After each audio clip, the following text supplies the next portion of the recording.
Hi students, welcome back to my channel. మన previous వీడియోస్లో intermediate first year students కోసం atomic structure అనే chemistry lesson explain చేసుకుంటూ ఉన్నాను కదా. అయితే నిన్న వీడియోలో మనం ఏం చెప్పుకున్నాం, లైట్కి ఉన్నటువంటి వేవ్ నేచర్ అంటే ఏంటి, వేవ్ లెంగ్త్ అంటే ఏంటి, మరి మ్యూ ఈక్వల్ టు c/λ అనే ఫార్ములాని మనం కూడా రాబట్టాం కదా నిన్న.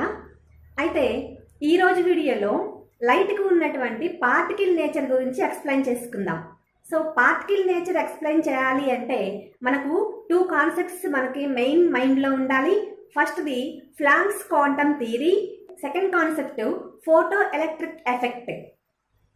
సో ఫస్ట్ ఆఫ్ ఆల్ మనం ప్లాంక్స్ క్వాంటమ్ థియరీ గురించి ఎక్స్ప్లెయిన్ చేసుకుందాం.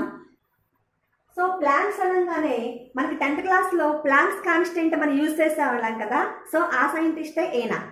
ఈ ప్లాంక్స్ క్వాంటమ్ థియరీ ప్రకారం మనం ఒక తెల్లని వస్తువు, ఒక నల్లని వస్తువు, బ్లాక్ బాడీ, ఒక వైట్ బాడీ రెండు ఎండలో పెట్టామనుకోండి, ముందు ఏది హీట్ ఎక్కుతుంది? Black body. మనం చిన్నప్పటి నుంచి తెలుసుకునేదే కదా. ముందు నల్లగా ఉన్న వస్తువు త్వరగా హీట్ ఎక్కుతుందని చెప్పుకున్నాం, చిన్న క్లాస్ నుంచి మనం తెలుసుకునేదే. అయితే ఇక్కడ ఏం జరుగుతుంది, సన్ లైట్ నుంచి వచ్చేటువంటి ఆ హీట్ ని, ఆ రేడియేషన్ ని బ్లాక్ బాడీ అనేది అబ్జర్వ్ చేసుకుంటుంది, ఈజీగా అబ్జర్వ్ చేసుకుంటుంది. అయితే ఈ ప్రాసెస్ అనేది, ఈ అబ్జర్వ్ చేసుకునేటువంటి ప్రాసెస్ అనేది కంటిన్యూస్ గా జరగకుండా చిన్న చిన్న ప్యాకెట్స్ రూపంలో జరుగుతూ ఉంటుంది. సో ఈ ఒక్కొక్క ప్యాకెట్ ని మనం క్వాంటా అంటాం. సో ఈ క్వాంటమ్ థియరీ ప్రకారం ఒక చిన్న ఈక్వేషన్ వస్తుంది ఇక్కడ. సో E=hν అనేటువంటి ఈక్వేషన్ వస్తుంది.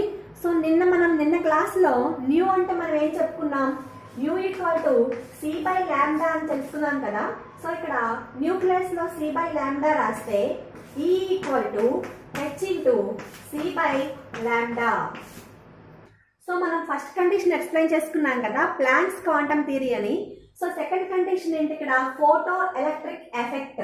సో ఇదేంటో చూద్దాం. అయితే ఇక్కడ నా దగ్గర ఒక మెటల్ సర్ఫేస్ ఉంది. ఆ మెటల్ సర్ఫేస్ మీద ఒక కాంతి కిరణం వచ్చి పడింది, అంటే ఒక రేడియేషన్ హిట్ అయింది.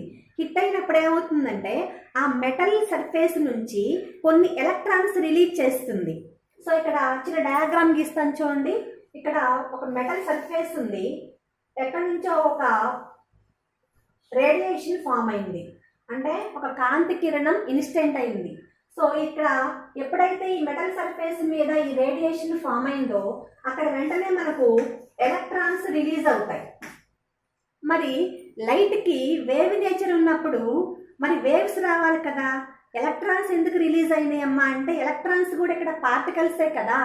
అంటే దీన్ని బట్టి ఏం తెలుస్తుంది మనకు, లైట్కి పార్టికల్ నేచర్ కూడా ఉంది